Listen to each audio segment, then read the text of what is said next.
هو بالتأكيد الدراسة بتفرق كتير، بس الدراسة من غير موهبة مش هتفيد كتير. ممكن تفيدني كثقافة عامة أو تفيدني إن أنا أعرف أبقى فاهم الحاجة اللي أنا أسمعها. يعني أنا بعتبر الشخص اللي بيسمع كويس ده دارس، لأنه درب ودنه على سماع مناطق معينة من المزيكا أو مستوى معين، فأنا بعتبره في صفة الدارسين. لكن الموهبة هي أساس. يعني في ناس كتير قوي كانوا موهوبين جدا وما درسوش لكن عدوا ناس دارسه، لكن مش معنى كده ان الدراسه مرفوضه. الدراسه بقى بتثقل، بتخليني اعرف سلالم كتيره ممكن اروح لها، ابقى فاهم انا رحت هنا ليه وبطلع من هنا امتى وليه الجمله دي استخدمتها وما استخدمتش ديت. فكل ده دراسه طبعا وبتفرق.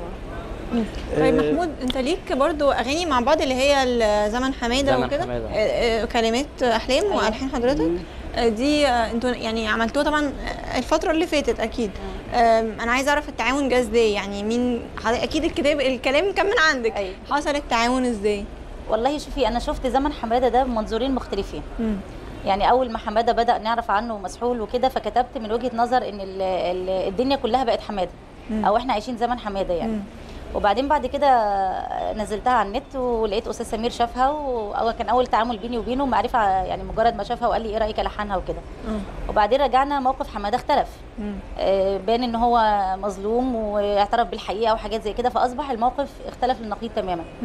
فانا تعاطفت جدا مع الحاله، وخاصه ان هو لما قال الحقيقه وبكى واولاده كانوا عايزين ينتحروا وحاجات زي كده، فالاغنيه خدت خط تاني خالص. فغيرتها وكان ده بالنسبه لي اقوى يعني وافضل، وطبعا اتجملت جدا بصوت محمود والحان الاستاذ سمير. طب ايه رايك لو نسمعها مع بعض كده الاول؟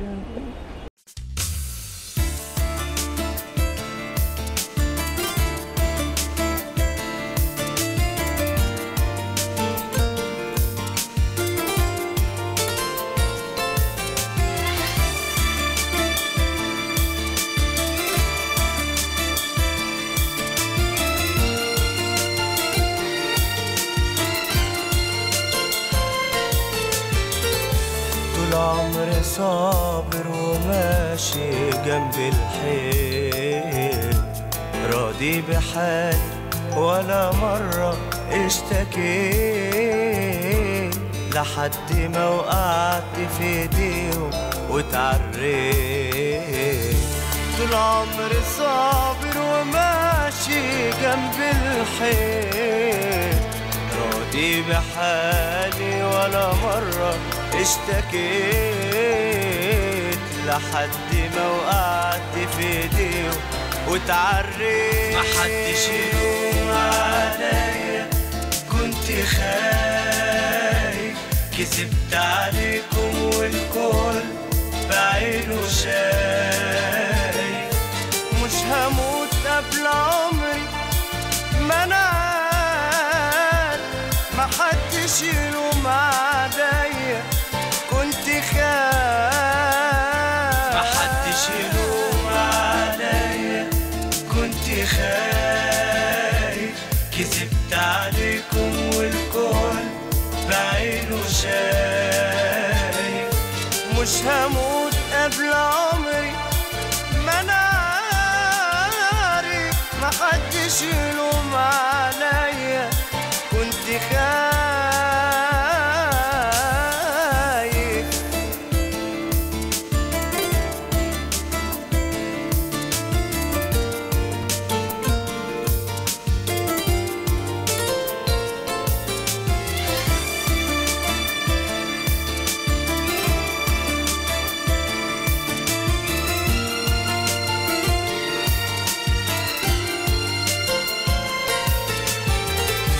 كسروا نفسي جوايا واتهزيت، عروا الوطن جوا همي اتداريت، سحلوني ضاعت كرامتي اتذليت. سوادك بيزيد يا بلدي كل يوم تسمري، اللي في زمن حمادة متغطي بوطن متعري. قدرت افوق من ازمتي اكشف لكم سري. محدش يلوم عليا، خايف كذبت عليكم والكل بعينه شايف. مش هموت قبل عمري ما انا عارف محدش يلوم عليا كنت خايف محدش يلوم عليا كنت خايف كذبت عليكم والكل بعينه شايف. مش هموت